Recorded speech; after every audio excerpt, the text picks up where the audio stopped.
ভোগ খাওয়াকে কেন্দ্র করে চলল চপার। আহত দুজন হাসপাতালে চিকিৎসাধীন। অভিযোগ করা হয় মালি পাঁচঘড়া থানাতে। গত শনিবার মালি পাঁচঘড়া থানার অন্তর্গত দুর্গাপালের মাঠের কাছে সরকারি বৃদ্ধাশ্রমের সামনে ভোর রাত্রিরে ঘটনাটি ঘটে। ভোর রাত্রে পুজো শেষ হওয়ার পর চলছিল প্রসাদ বিতরণ। বেশ কিছু এলাকার কিশোররা ওখানে বসে প্রসাদ খাচ্ছিল। সেই সময় ওখানকারই এক কিশোর জ্যোতির্ময় পাল ওরফে অতনু ওখানে আসে এবং ওই প্রসাদ পাশের পুকুরে ফেলে দেয়। এই নিয়ে চলে বচসা এবং মারামারি ধাক্কাধাক্কি। সেই সময় জ্যোতির্ময় পাল ওরফে অতনু পাশেই তার বাড়ি থেকে সেখান থেকে একটি চপার বার করেন এবং নিয়ে এসে সরাসরি আকাশ নামে এক কিশোরের মাথায় আঘাত করে এবং ওই আকাশকে বাঁচাতে যাওয়ার সময় তারই বন্ধু রাহুলকেও আঘাত করে। এই নিয়ে এলাকায় এখনো পর্যন্ত চাঞ্চল্য ছড়িয়ে রয়েছে। দুজনেই আহত অবস্থায় প্রথমে জয়সওয়াল হসপিটালে যায়। ওখানে তাদের চিকিৎসা করতে পারবে না বলেই হসপিটাল জানায় এবং হাওড়া হসপিটালে রেফার করে। দিন 6 চিকিৎসাধীন ছিলেন ওই কিশোর আকাশ ও রাহুল হাওড়া হসপিটালে।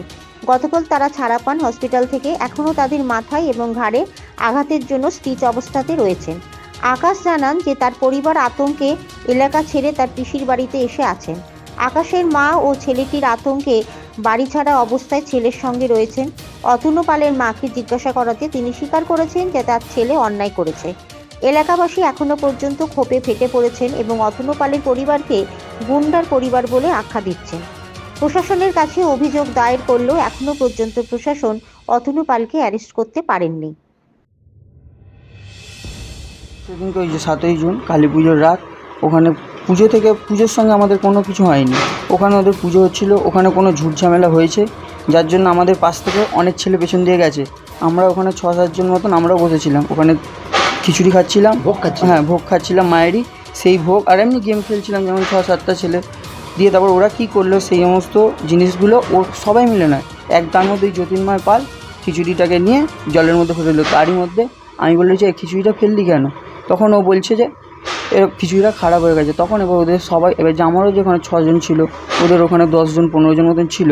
তো তখন ওদের মধ্যে বলে কেন এরকম ধাক্কাধাক্কি হতে হতে ও কী করলো, আমার মাথার মধ্যে চপার চালালো। তারই মধ্যে আর একটা ছেলে ছিল রাহুল সিং, সে আমার পাশাপাশি বসেছিল। সে এবার আবার আর একবার যখন চালাতে গেছে সে মানে ধরতে গেছে, তারও এরকম পুরো এরকম ফালা করে দিয়েছে পুরো। আপনারা হয়তো জানেন, দেখতে যাবেন তো দেখবেন কীরকমভাবে হঠাৎ কী হলো কিছুই আমরা জানি না। মেরে দিয়ে আমার বন্ধুরা আমাকে হসপিটালে নিয়ে চলে এলো, তারপরে ওরা পালিয়ে গেছে। কতদিন হসপিটালে ভর্তি থাকতে হবে? আমাকে এই তো কালকে আমাকে দিয়ে, তারপরে এখন তো বিশাল মাথার যন্ত্রণা, মানে মা প্রাইভেটে ডক্টর দেখাচ্ছে এমনি একজনকে। এই যে এইখানে স্টিচ পড়েছে এরকম লম্বা। ফটো আমার এখন তো খুলতে পারবো না। 10টা পড়েছে ছেলে। এখন শরীরের অবস্থা কিরকম? এখন শরীরের অবস্থা বিশাল, মানে কি যতক্ষণ ওষুধের অ্যাকশন থাকছে ততক্ষণ ঠিক আছে, ওষুধের অ্যাকশন কেটে গেলেই যন্ত্রণা করছে। ঠিক আছে 14 তারিখ 7টা দিন হয়ে গেল, ধরা পড়লো না। হোয়াটসঅ্যাপে অনলাইন রয়েছে। হ্যাঁ, আতঙ্কে তো একটা থাকছি। বাড়ি ছাড়া আজকে এখানে আমার ঘরে দেখার কেউ নেই, মা আছে, বাবা কাজ উকিল এই সমস্ত, থানা যাওয়া। আপনি পিসির বাড়িতে আছেন?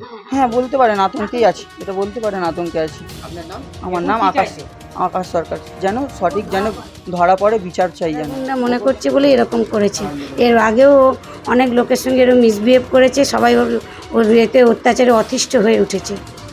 সবার সঙ্গে এরকম করছে। অনেক চপার বার করে মারলো কেন?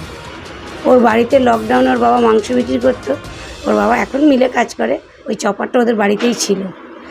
ওর কিছু বন্ধু ওরা বুঝতে পেরেছিল যে এটা হবে, তো ওকে দিতেও এসেছিলো যে ওকে তালা দিয়ে রেখে দাও, ও আজকে একটা কিছু করবে। ও কিন্তু বলছে আজকে একজনকে মারবো এই কথা বলছে।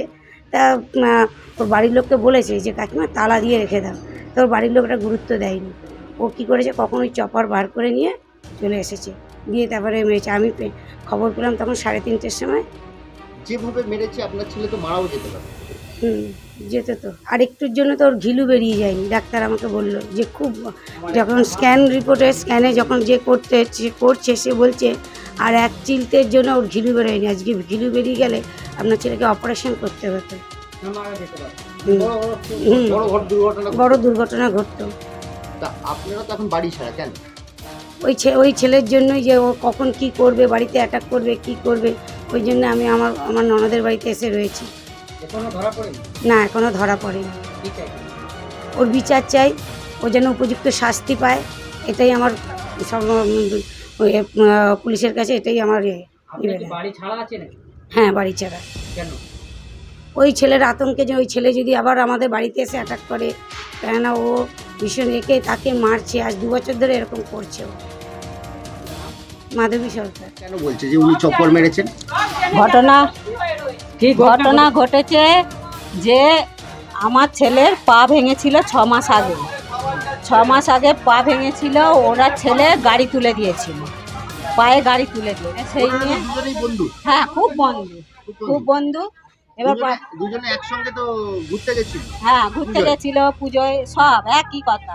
একসঙ্গে যেতে গিয়ে তো ঘটনা ঘটতেই পারে। শুনুন না, ঘটনা ঘটেছে করেছে, তখন আমাকে সবাই বললো পুলিশ কেস নিয়ে যে যাকে পাড়ার ছেলে কিছু করো না, তার কারণ তো সকালে উঠলেই মুখ দেখা দেখি, এ দেখা দেখি, ছেড়ে দাও বলতে। আমি বললাম যে দেখুন আজকে পাত বসবে, আমার পার্টি অফিসে গেলাম, পার্টি অফিসে স্বাস্থ্যসাথীর কার্ড বের করে দিলে, এগুলো অনেক সাহায্য করেছে, 1.5 লাখ টাকা খরচা হয়েছে এরকম করে বলতে। তখন বলে 2টো পাত বসেছে করে মিটলো ঝামেলা। এবার এনার ছেলে সবসময় টোন টিটকারি সবসময় এ করে। এবার শনিবার, ঠিক আগের শনিবার আজকের দিনে পুজো ছিল, এরকম করে লোককে বলে এ করে, হ্যাঁ, এইরকম করে সারা সময় উত্তেজনা করে, সারা সময় যে ঘর থেকে বেরোয় না, বেরিয়ে আয় না, তো ছেলে পা ভেঙে দিলাম কি করতে পারলি। হ্যাঁ, আমিও আপনি বলছেন তো লোক সাপোর্ট করছে, আমি বেরিয়ে দেখাচ্ছি কে সাপোর্ট করবে আমার ছেলেরা। আপনি বলছেন তো, বলেছে আমার ছেলেরা বলবো, এক্ষুনি লোক ডাকবো আশেপাশে। চপ্পরটা চালানো এইবার ওই রকম করে বলছে একটা পা ভেঙেছি কি করতে পারলি, একটা পা ভেঙেছি কি করতে পারলি, এইরকম করে একটা পা ভেঙেছি কি করতে পারলি, আর একটা পা ভাঙবো, ভেঙে দেখবো কি করতে পারি। সেই সন্ধে দিয়ে এরকম করছে। আপনার ছেলে কি করে? আমার ছেলে এমনি একটা কাজ করে, ওই এমনি এই লাইনে কাজ করে, ওই গেঞ্জি ফেঞ্জি প্যাকিং। এইভাবে একটা চাপড় নিয়ে করে মাল মানে মরে যেতে পারে। আর ও আমার ছেলের পা ভেঙে দিল। আবার ছেড়ে দে। না, উনিরা করেছিল, ওনারা বলেছে একটা পা ভাঙলাম কি করলি, ওনারা বলছে একটা পা ভাঙলাম কি করলি, কিছু করতে পারলি না। আমার বাবা কর্পোরেশনে চাকরি করে, পয়সা খাইয়ে আর একটা পা ভেঙে দাও। আপনি আপনার ছেলেকে সাপোর্ট করছেন? না, একদমই না, আমার ছেলে না, অনেক অন্যায় করেছে, অনেক অন্যায় করেছে, বলছি তো অন্যায় করেছে। 20 হলে একটি ছেলের প্রাণ চলে যেতে পারে। হ্যাঁ, সেই জায়গায় দাঁড়িয়ে আপনি আপনার ছেলেকে সাপোর্ট করছেন? একদমই করছি না, আমি তো বলছি একদমই করছি না, যে অনেক উত্তপ্ত করেছে বলে মেরেছে, এ করেছে। কিন্তু এইভাবে মারবে? শুনুন না, তোর পা ভেঙে দেবো, তোর এই করে দেবো, তোর সেই করে দেবো। ও তখন আমি বলি ওরকম কিন্তু ও উত্তেজনা করে, রোজের পা তুই থাকবি না। আমি বলে দিই, যখনই আমার ছেলের এরকম হচ্ছে আমি বলে দিয়েছি যে ওরা যে কী ধরনের উত্তেজনা করে, পাড়াকে সাপোর্ট করাবে, বলাবে। আমিও বলছি তো, আমারও লোক বলছি, এক্ষুনি ডাকছি আমি, এখানেই আশেপাশে বাড়ি, বলে যখন বলবে আমাকে বলবে। হ্যাঁ, ছেলে এখন কোথায়? আমার ছেলে কোনো ফোনও করে না, কিছু নয়, কোথায় আছে জানিও না। হ্যাঁ, কোনোদিন টিফিনে করে খাওয়া যায়নি, একদিনও টিফিনে করে খাওয়া যায়নি, বলছি তো একদিনও।